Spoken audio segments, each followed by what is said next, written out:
Actually, I wasn't sure we were going to be here at all, between one thing and another, between traffic. And that's one thing, interesting discovery. Toronto really does have first-class, major city, New York-style traffic jams. I haven't really seen one in Canada. I haven't been in Canada before, except for really 2 days, freezing to death in Langley and Richmond last November. Remember that? But there's been nothing like this in my life since over 50 years ago. My childhood buddy, who was always the painter, the same way I was always the writer, and who was sharing a cabin with me when I started writing The Last Unicorn. A year after that, in 1963, the two of us came from New York to California to San Francisco on a couple of motor scooters. This is because we were New York kids, and New York kids don't know anything. We didn't know how big the country was any more than I really know how big Canada is. I'm just getting it now. And we didn't know how high the mountains were. We didn't know that we'd be driving straight into the western wind, nonstop. And we really didn't know how bad we were at putting up tents.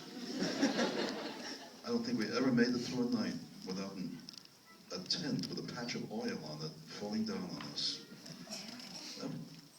We talk about it now once in a while, and given the fact that we weren't wearing helmets or protective gear of any sort, and that we had discovered that if you get really up close behind a big truck, you can get sucked along in its wake much faster than the scooter was meant to go. There is the issue, of course, of what happens when the truck hits the brakes. And realizing it now and talking to him about it over 50 years later, I remember the feeling. We were 23 years old. We were never going to die. It's as close to immortality as I ever expect to come. But the feeling was unmistakable. We just knew. I always like to mention, speaking to Canadian audiences, a writer who died very recently, Farley Mowat.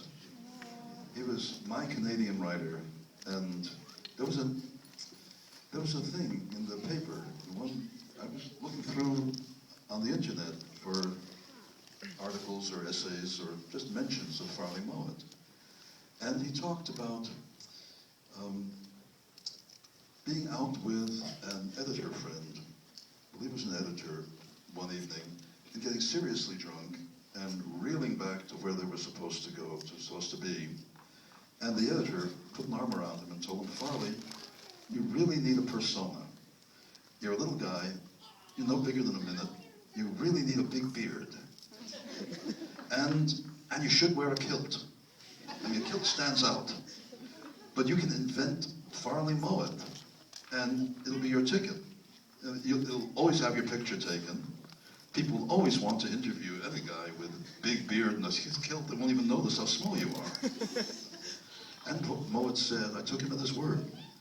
And the beard and the kilt and all the rest of it and all the swagger that comes just with having a kilt, that became my persona. It was very useful at the time, but it was like a cardboard cutout of me that I just kept pushing ahead of me. So now I'm old enough I don't need the cutout. I don't even need the kilt. I feel like that. At my age, turning 75 on the road, whatever kilt it was, I felt necessary to wear. I don't do that anymore.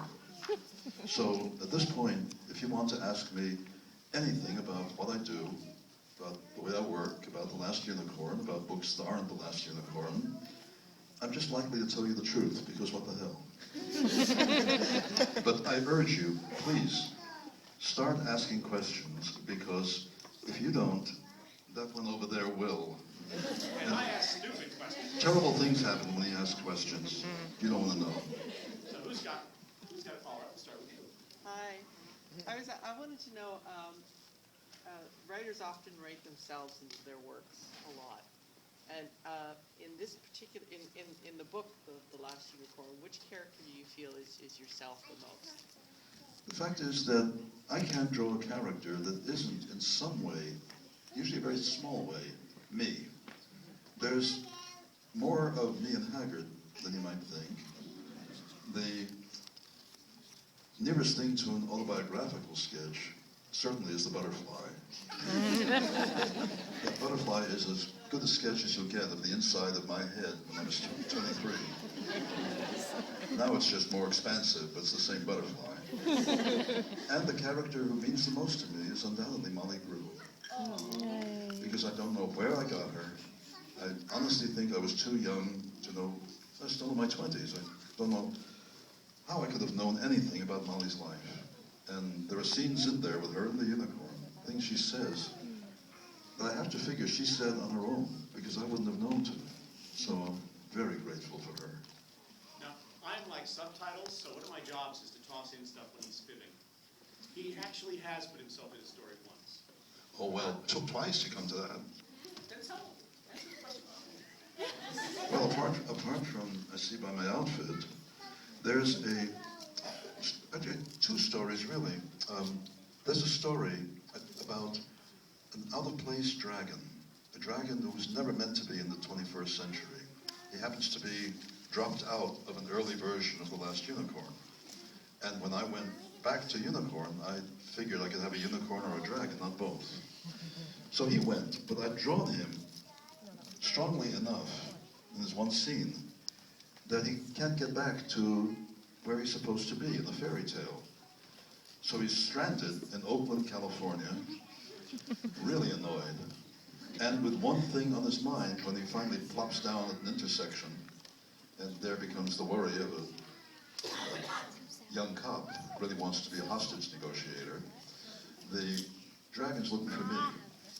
I don't mention my name, but that's definitely what the story of what happens when the dragon finally fetches up at my place with arson on his mind. The dragon refers to the unnamed author character as a Harry Hot Pocket. And the other one that definitely uses me is the story he's already told you about of Avram Davidson and me, where I deliberately used us both as characters. That's a one-shot. I don't think I'll ever do anything like that again, but it was fun. And it was a tribute to a man who attended 4 colleges, never graduated from any, and knew everything in the world. I firmly believe that. I still do. Okay, so we're going to go with you and then you. Yeah. Okay, so this story really resonated with me, and particularly the character of the unicorn that I think was portrayed like just with such a gentle beauty. You can attribute so much symbolism to it, and I was wondering, does it have symbolism for you? And if so, what is the symbol of the unicorn in her journey? Unicorn and the dragon? You know, she said the unicorn was so Gentle. This is why there should be a second mic. Yes. Beautiful gentleman, what was the symbolism for you of the unicorn? In honesty, I don't do symbols. I don't do symbols, and I don't do morals. It's enough that I can do a plot. If there's one thing does touch me. Some years back, when Connor and I were at a convention, there was a young woman, late 20s somewhere, Asian, who came up to talk to me, but she couldn't talk. She couldn't stop crying. It does happen once in a while, but she really couldn't. And I got up and took her off and held her, and she told me that she was Korean by birth, but adopted by an Irish-American family whom she loved. But what got her, and she started crying again, talking about it, was the unicorn's quest for her own people. And the line in there of the butterfly, you can find your people if you are brave. So I held her, and I told her something I had never told anybody before, which is that I stole that line from a poem written in the 1920s by a woman named Margaret Whittemer. Probably nobody remembers her but me, except her family. But she was the first woman to win a Pulitzer Prize for poetry. And there's a poem, Margaret Whittemer's. Well, I won a poetry prize. No, I won 3rd place in high school, in a poetry contest. And the 3rd prize was a collection of Margaret Whittemer's poetry. She gave it to me herself, autographed. And there's a poem in there with a recurring line, and I could find my own people if only I were brave. And I pounced on it for the butterfly. I didn't even think about it. The butterfly pounced on it. And I made her laugh. did make her laugh, which is finally all I try to do. But that's as close to, I guess, any symbolism that might be the unicorn, the image of the unicorn, the last unicorn, the exile, the quest of her own people. And I didn't do that consciously. There are a lot of things in that book I didn't do consciously. Now, before you ask your question, the raffle goddesses would like to know if there's anyone yet who does not have a raffle ticket. If you don't have a ticket, put your hand up in the air. Looks like it's pretty good. Okay. Then, oh, you don't have a raffle ticket? No, but He wants to ask a question. well, after, you get the next question now. I was going to ask, what was your biggest inspiration? Was it any person in particular, any particular event? The joke I usually use, because that question does get asked a lot, is say, had nothing to do with inspiration and everything to do with desperation. Because I was sharing the cabin with the guy I was supposed to come across country with a year later. And he was going out every day. This was our professional summer. We were going to work very seriously. And he went out every day working on a huge landscape, almost bigger than he was. He'd come home in the evening. We'd take lunch with him. He'd come home with more paint on the canvas. I could see it. And I wanted to show him that I was working too. That's the only reason I started The Last Unicorn. I just at random, that line that opens it, the unicorn lived in a lilac wood and she lived all alone. I got that. And I sat there in this beautiful guest cabin, a beautiful day when we really should have been outside playing our guitars. And I had to think of what came next. And that's why The Last Unicorn was such a nightmare to write, because I was making it up as I went along. But I did get 85 pages done that summer, most of which I threw out. And he told me a few years ago, I hated that damn landscape. I would have quit in the first week, but you were back there at the cabin writing this book. And that's how art gets created. So now you, and then we'll do you first, and then you, and then you, and then we're going to do two more questions, and then we have to go to raffle time, because it's a big audience, and we're along. I just want to say, first of all, thank you so much for writing my favorite book of all time. And I also wanted to ask you, I'm an artist also, and I've been so inspired by your work. And I plan on creating my own work from my inspiration, not plagiarism, inspiration. But I was just curious as to what your inspiration as an artist or a young child or young adult was for your love of story. Well, first I was very lucky because I was born to a family of artists. My mother had 4 brothers, and 3 of them became painters. Another cousin became a cellist with the Guarneri Quartet. Another cousin became an art critic. Another cousin choreographed musicals like Hair. I was just up to here in family encouragement, and also training in how to be a professional, because none of my cousins, uncles, none of them, of that lot, gave themselves airs about being artists. You rarely heard the word, and I cannot recall ever hearing the word inspiration. You got up and you went, had breakfast, and went to work like everybody else. You went to your studio, or you went to the recording studio where my cousin, the cellist, was probably going to be recording jingles, commercials, or that music they play when you're on hold. But it was what you did. And I was terribly frustrated because I couldn't draw. I'm the only one in my family who just skipped me altogether. And I don't know that I started writing as a second choice because I loved stories even before I could write. But I think about it sometimes. Suppose I had been able to draw what I saw, what I thought about. I have no idea how things would have turned out. And I also was lucky enough to be born to people who, no matter how weird I was, never suggested that I was weird. So I should thank my mother also then. My dad, no matter how much they worried about me, they never said. Thank you. What happened to the Red Bull? I don't know, but I'm sure he survived, and I'm sure he's functioning, doing what he does, and in some other part of the world to this day. Because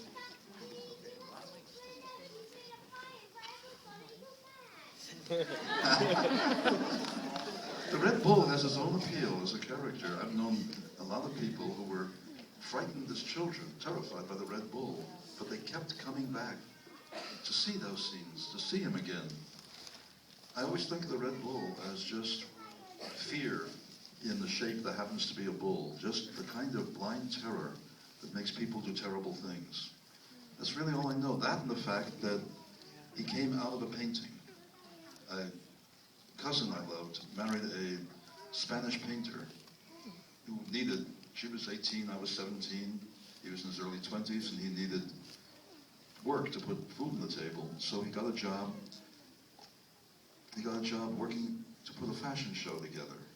And he roped me in to help him because I wasn't working that summer, and I thought it would be a good way to practice my Spanish. And at the end of the summer, he couldn't pay me, but he gave me a painting. And I've had that painting of his ever since 1956. It's a painting of unicorns fighting bulls, and one of the bulls is red. As far as I know, that's where he comes from. My cousin, Marcial Rodriguez, is still alive in his mid-80s, and he complains every so often at dinner, he really ought to get a royalty on that bull. First, a quick question. A lot more hands are going up than is usual in the audience, even the audience this size. So are you okay if we do more questions? All right. So it'll be a little longer, but it's okay. So your turn, and then it's going to be you, and then we'll move up into the audience. I promise. You're going to be that step. Boom, boom, boom. A lot of these soldiers, comic books, and stories being made into live action. Have you been approached to make live action, or have you considered it? And if so, how would you feel about it? I will only say, have we been approached? And then hand the microphone over to him because I leave details out. See, this is a business question, so I get to answer it since I'm the business guy. There's been a man named Michael Paklepa who's had the live action rights since 1999. Some of you may have seen the website he put up about all his plans to do The Last Unicorn. It's all the actors listed as supposedly going to be in the live action film. It was all smoke and mirrors. It was all bullshit. Michael meant well, but how do we put this? Michael is nuts. He's crazy. So seriously, every year we get contacted by anywhere between 6 and 12 major Hollywood people, actors, actresses, producers, studios, directors, agencies. They say, we want to make The Last Unicorn again. And we say, you must talk to Michael Paklepa, but be warning, fair warning, he's nuts. And they say, hey, we're Hollywood, we do nuts all the time. Nuts, no problem. And they come back to me 3 weeks later and they say, we didn't know you meant insane. And so as a result, nothing's ever happened. Now, the good news is that Michael's rights finally evaporate, poof, in February 2015. And we're back to ITV, the owners of the movie, and to Peter, and we're doing this whole tour in partnership with them, so they'll basically revert back to the team of ITV and Peter, and then it'll be interesting, because then we get to talk to all those people that knock on the door and say, now we can do it. And now it's that close to being real.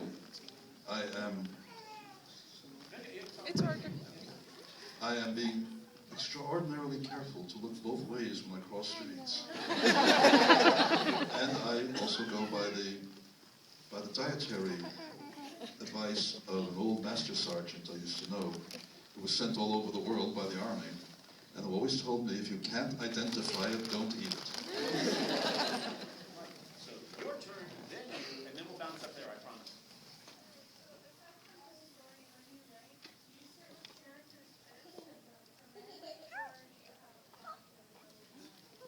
I usually start with voices. I hear voices in my head, almost literally. I listen. I don't think I'm terribly observant, but I listen to the way people speak. And sometimes I really look out, and somebody shows up in my head, and it's usually a woman or a young girl, with a sudden bang, who insists on telling her story. And then I'm in business, because all I have to do is take it down. You can't count on that. It doesn't usually happen, but if you stay with it, something like that will. See, I have license to hear voices in my head because I'm officially a writer. Otherwise, they'd lock me up. Right, now you, and we do actually have to push along, so it'll be 3 more questions, after him. You go. And you, and then you, and then you away in the back. So you. No, you first. I was just wondering how involved you were in the making of the movie. I wrote the script, and they filmed it pretty much the way I wrote it. And for a screenwriter, when that happens, you're way ahead of the game. I'm just grateful that they pretty much left it alone, because I never expect that. You just hand it over and pray. No, I was lucky. And okay, by the way, if you don't get the question answered now, ask at the table. You. On the movie, like a lot of people here, I was introduced to your work through the movie when I was a lot younger, and then read the book when I was older. It's very different, and I'm just wondering, this might be too big of a question, but when you sat down to write the screenplay, what was your goal? When I sat down to write the screenplay, I'd already done some screen work. I knew a few things in advance. I knew that Rankin Bass make children's movies. Period. The Last Unicorn is not a children's book. Okay, not aimed at any particular group of people. Okay, keeping that in mind, and also having worked on possibly the longest animation movie ever made, Ralph Bakshi's The Lord of the Rings, the animated version, I learned that animation doesn't like to have, animation hates backstory. Animation wants to animate. Animation really doesn't like it when people sit still at a table and explain things to each other, pass information back and forth. That's what made the Lord of the Rings so difficult in animation, and so essentially unsuccessful, because animation hates backstory, and the Lord of the Rings is 90% backstory. So I knew that, but to my surprise, when I took certain scenes out, certain bits out, Jules Bass, one of the two producers, tended to put them back in. That surprised me. In a live-action movie, I would certainly put Schmendrick's backstory and the story of Lear and Hagsgate back into the movie. But we'll see when we get to it. We'll see how it works out. You had a hand up. Yeah, I'm trying to think of exactly how I wanted to word it, but you said you started your story because from that simple line that a unicorn lived alone in the lilac woods, but so why unicorns? Why this story? The best I can tell you, and you'll like this because it's his big moment in show business.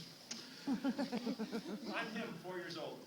My mother was an elementary school teacher. My father taught high school history. And when I was about 4, my mother took me to her class. And as she told me about it, and I don't remember a thing, of course, I sat in front of her class and told them all about unicorns. And he loves this.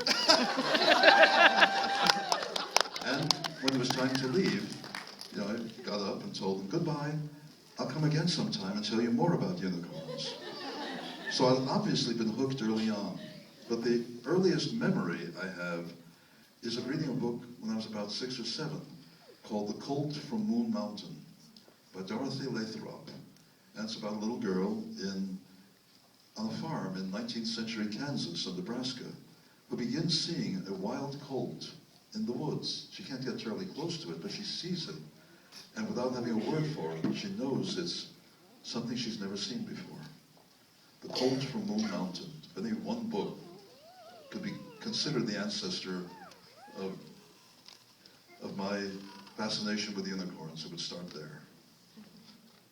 Okay, and you had way back there. Yes. You. I wanted to ask what words of wisdom that you would give to people to ensure that we don't become one of those people who forget and stop seeing those unicorns. What are your words of wisdom to the rest of this crowd? What should we do to make sure that we don't become any of those people? All right, the first thing is amazing. She actually asked you for words of wisdom. She's in the wrong theater. The second thing is, the words of wisdom she's asking for is, what would you say to someone to help them never stop being someone who can see a unicorn? Always be open to fantasy. Am I right? Open to fantasy, open to imagination? Correct. Well, I'll tell you one thing. I would hang around children a lot. There's the guy, The Last Unicorn, is dedicated to, Robert Nathan, once told me that he was sitting at breakfast with two children, stepchildren. The little girl was 4 and her brother was 6. And she said, just over her cereal, I knew a boy who turned into a flower. And her brother, Robert said, being older and vastly more experienced and skeptical, said, that's silly. You have to say what he ate that made him turn into a flower. That's about what I know. Hang out with children. They don't know that you can't think about this. Children are not afraid of making fools of themselves. High school will teach them that. Or that, they're likely to tell you anything. Now, before we go to the raffle, the photographer has a request. She would like to pose Peter right here and get all of you in a photograph with him. So let's bring him into the middle. She wants